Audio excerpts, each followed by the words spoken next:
Hello and welcome to day 2 of the Break the Facebook Algorithm Challenge. Sherry Anderson here with you again today. And are you ready to break the Facebook visibility barrier?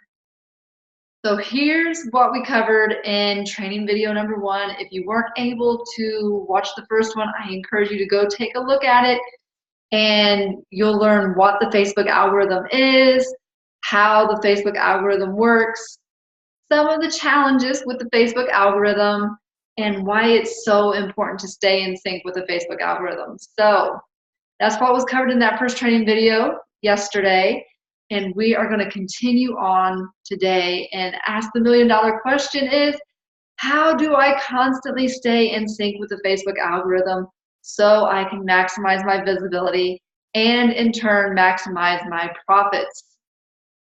So the answer is, you need to translate the Facebook algorithm into a simple series of do's and don'ts.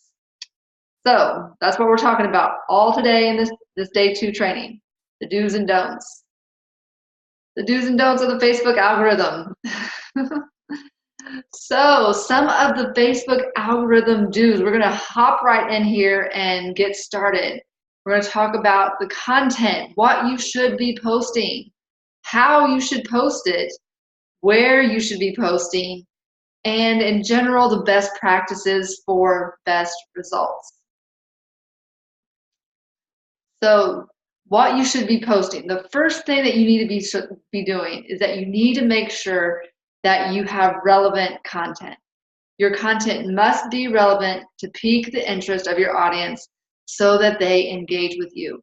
So you need to really do your market research. You need to know what are their pain points, what are their struggles, and really create content that elicits them to comment or to respond to your post. You need to make sure that you're creating engaging content.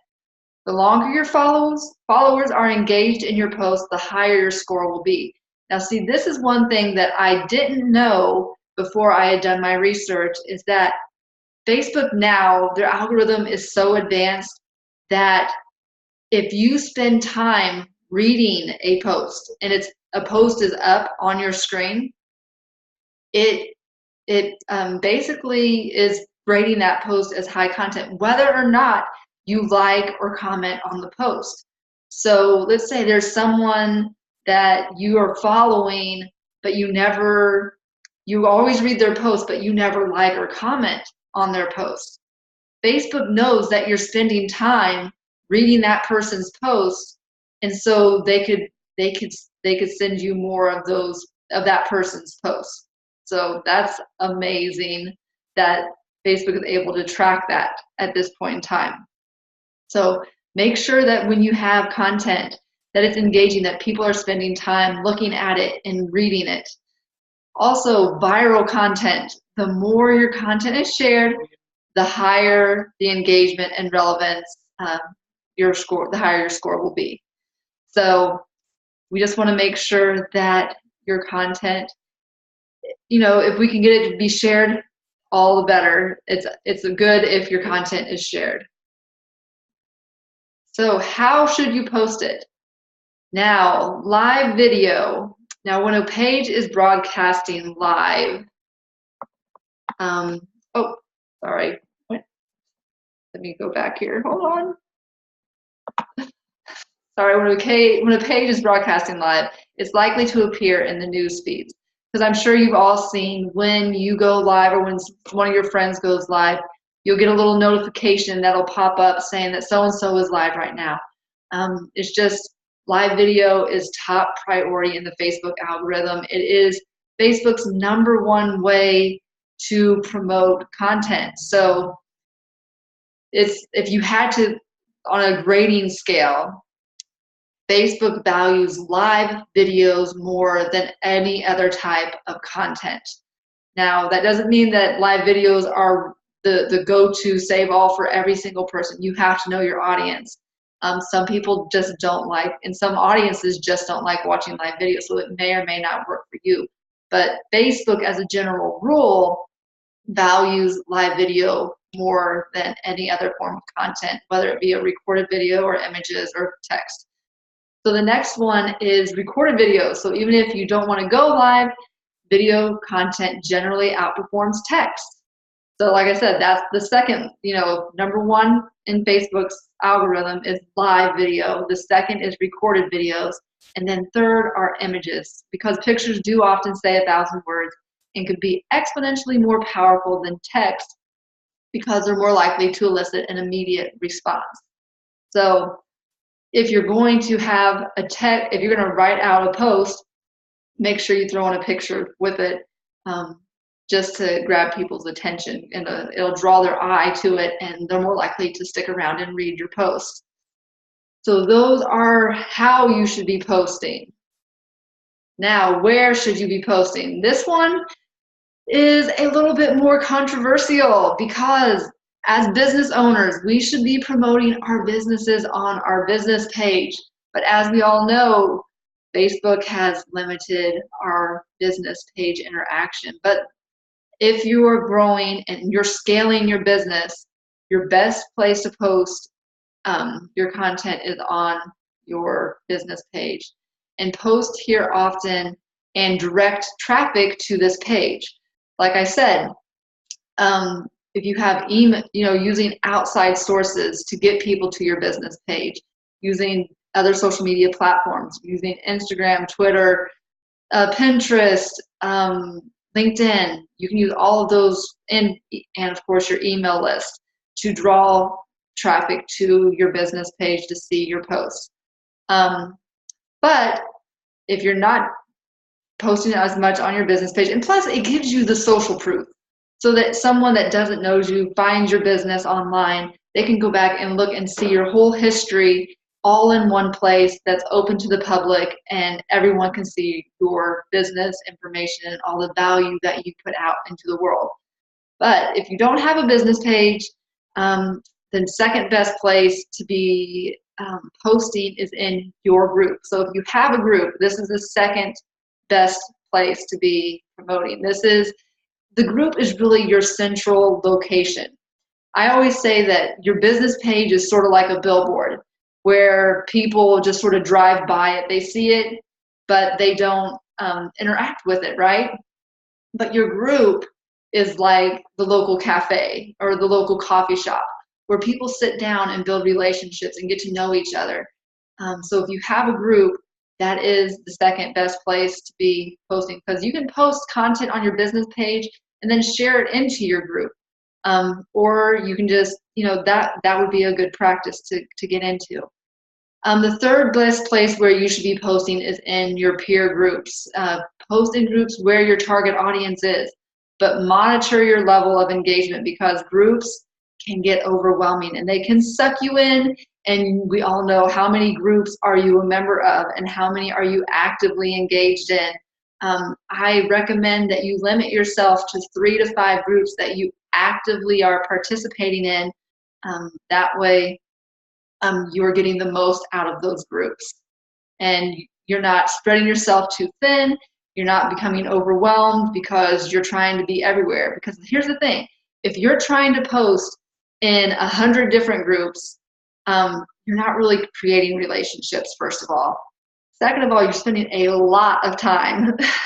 And third of all, you're going to completely burn out and you're going to be completely fed up with Facebook. So take some time, slow down, pick 3 to 5 groups. And I'm telling you, just because a group has a lot of members does not mean it's the best place to post in your peer groups, because there are groups that have like 10,000, 15,000, 20,000 members, but they don't have the engagement. So you want to make sure that the groups that you are involved in are groups that have lots of engagement, lots of interaction between the members, because those are the communities that are supporting each other and that they're really getting more visible and growing together. Now, some best practices to follow. You want to focus on your audience. Survival in this space is based upon how your audience responds to your content. So focus on them. Like I said, make sure you know what their problems are. Make sure you're providing answers and solutions and giving as much value as possible, because believe me, when people see the value that you bring, they are going to want to work with you, because everyone desires to have that relationship, that one-on-one hand holding to go through and get the help that they need, or to trust the person that they are going to be purchasing from. The second best practice that I wanted to share with you is to give love to get love, and regularly comment and like posts which reflect your values, and others will do the same for you. I'm telling you, the more you go out and you interact and you actually build relationships, relationships are built one at a time, especially when you're first starting your business. So to jump in and think you're going to go out there and just post your offers in groups and get people to jump in and attend a live webinar or live training, it's not going to happen, because there's so many people out there. You have to start building your relationships one by one in the beginning phases of your business. As you build that foundation, you will find that it takes time, but I guarantee you that it will be 1,000 times more profitable than just growing an email list, because the people that you're actually building relationships with, those are going to be your biggest cheerleaders, and they're going to go out there, and let me tell you, people are more likely to buy from you if you have people already around you that are singing your praises and giving you love and encouraging you, and working all together, because people are going to see you then as not just you tooting your own horn and saying, look at me, look what I can do, but now you have your cheerleaders going out there and doing it for you, and it makes a huge difference. And my third best practice is have a regular schedule. The more predictable you are when it comes to posting, the more engagement you'll have. So like with me, I like to go live every day at 1, Monday through Friday. That is my goal, and I try to stick to it. I try to post, I'm trying to post early in the morning, go live at 1, and usually have one thing in the afternoon, evening. But that's sort of my schedule. I like to try and stick to that, and then also have a set time set aside where I go and I interact in other people's groups and post in other groups. Now, here is something that we're going to be talking about, the don'ts of Facebook, because the don'ts are just as important as the do's, because if we're doing things that get us in trouble with Facebook, it's going to damage our standing with the algorithm and score us low and not show our post, and so we don't want that. So we're going to talk about the don'ts, what you shouldn't be posting, ways you shouldn't post, places you shouldn't post, and best practices for best results. So what you shouldn't post, you need to try and avoid low quality content, misspellings, broken links, and bad grammar, and other forms of poor content will lower your algorithm score. You want to stay away from negative content. The algorithm does not like negative content. So negative content often generates more negative comments, which in turn lowers your score. So we want to try and avoid negative content. Content that violates the rules of Facebook. Facebook does have a terms and conditions policy. Make sure you follow it. Now, the whole terms and conditions policy is pretty straightforward. And I know you ladies are amazing and encouraging, and so I don't think we'll have anyone violating the rules of Facebook, but you never know. So if you're just not sure what it is, just take a quick look it up online. It's pretty lengthy, but it might help you out. But I think as long as you're staying positive, you're adding value and you're helping people, you're not going to be violating the rules. Now, ways that you shouldn't post, long text. So long text posts, most Facebook users don't have time to read long text posts. So condense your posts and link to additional information. So if your post becomes like a blog, put a blog up on your website, give people a little introduction to it, and then link to your website to the blog post. people just don't have time to keep scrolling down and down and down for a long text post. Another thing that Facebook doesn't like is when you go live without an audience. So for best results, take the time to make sure you have an audience before going live. It's super important that that's why if you're going live and you don't have anyone on there with you, Facebook isn't going to be promoting you. If you always show up and if you always go live and no one shows up for your live, Facebook will stop making that a priority. So when you go live, one way that you can make sure that you have an audience is by announcing it. Now, if you're going to be announcing it on Facebook, make sure that you do it like a half a day in advance or a day before, or make sure you shoot out an email saying, hey, I'm going live. Check this out. Also, post on other social media platforms to encourage people to show up for your live. Another way that you shouldn't be posting is without a good connection. When you're doing your Facebook Lives, technology can strike at any time, but do your best to avoid preventable connection disasters. I know I went live right here in my office the other day, and I still had a connection issue, which is crazy because my router is right behind me on the shelf back there. So it was just crazy. I don't know why my connection wasn't good, but you want to try and make sure where you're going live that you have a good connection. Okay, places that you shouldn't post. You do not want to post on your personal page about your business. You can easily be tagged as spamming and have your account frozen or discontinued. Facebook is getting a little more strict with this. I know we see people doing it all the time, but if someone in your friends list tells Facebook that you're spamming, you could have your account frozen. And if you continue and multiple people say, hey, this person is spamming, Facebook will shut your page down, your personal page down, and you won't have access to all of the friends that you've grown in your friends list. So if you are posting on your personal page, it has to be value only and not selling to where anyone would think that you're spamming.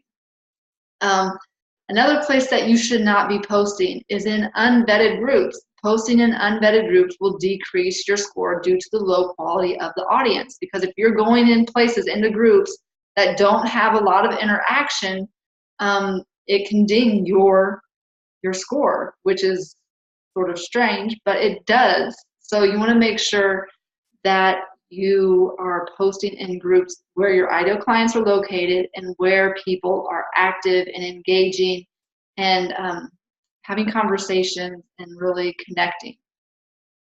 Okay, another place that you shouldn't post, multiple groups with duplicate content. We have all seen this where someone goes and copies and pastes a post into 4 or 5 groups, and then it all shows up in your notifications that so-and-so has posted in this group and so-and-so has posted in the next group, and you go and you click on them and they're all the exact same post. Facebook is cracking down on this, and the algorithm is starting to track it, and basically Facebook will freeze your account and you won't be able to post in any more groups, or you but then then if you try and go a little bit later, you can post later. It just depends on, I don't know how long it freezes your account, but it freezes your account. And you want to make sure that, so when you're creating posts, or like what I did for this challenge, I created 6 different Facebook promotion posts.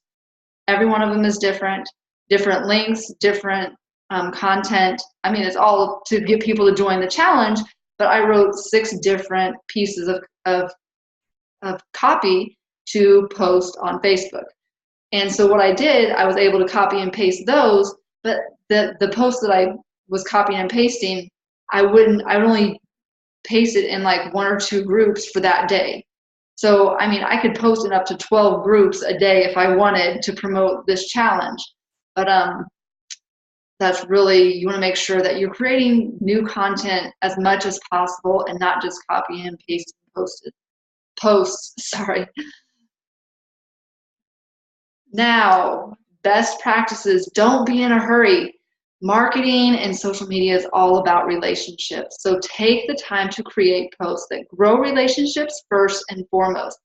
I can't encourage you enough to really be willing to go the extra mile to provide as much value as possible and to serve people as much as possible, because when you go out and you give great advice and you go out and you have amazing content that you post yourself, people will take notice of you and they will look at you as a leader and as someone to that could either solve their problem or help them in some way. Secondly, don't limit yourself.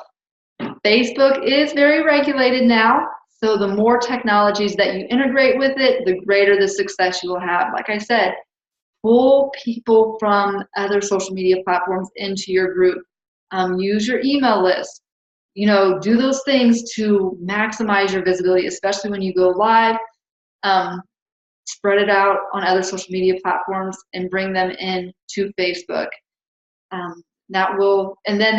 Facebook will like that, and then Facebook will show your content and your live videos to more people. So it's just sort of the way Facebook is going. If you have an audience, or if you have a small audience right now, you have to do a good job of bringing people from outside of Facebook to your posts and to your lives.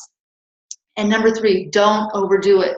A good Facebook marketing strategy shouldn't take more than an hour of your day. You don't have to be in Facebook all day to get results. Because here's the thing. I found personally that as I've synced myself up with the Facebook algorithm, and as I've created a content schedule, and I know exactly what I'm doing, my time spent on Facebook has decreased, but my engagement and my impact has increased. So if you're doing it right, you're going to spend less and less time but get more results with Facebook. So with a high visibility rate, you don't need to have an audience of 10,000s to achieve your client impact and income goals or to enjoy your business every day, because your increased productivity is making your load lighter. And that's the beautiful thing of it. When you have a clear, concise message, when you understand your ideal clients and their problems, you are going to be able to really nail down that message and create amazing content and copy to be able to share with your audience. So here's what we've covered in this training video today: the Facebook algorithm do's and don'ts, best practices when posting on Facebook, the critical relationship between visibility and productivity, and why it's so important to stay current with the Facebook algorithm's do's and don'ts. You know, we just want to make sure that we are staying in step with it each and every day. You know, as the months go by, they're going to be making more changes and tweaks. So just make sure we're staying with it so that we can remain visible in this platform. So be on the lookout for training video number 3 coming up tomorrow, where we're talking about breaking the Facebook algorithm and sharing some more tips and my solution to you for helping you to break the Facebook algorithm. So be on the lookout. I hope you guys have a great day, and if you have any questions, feel free to reach out to me.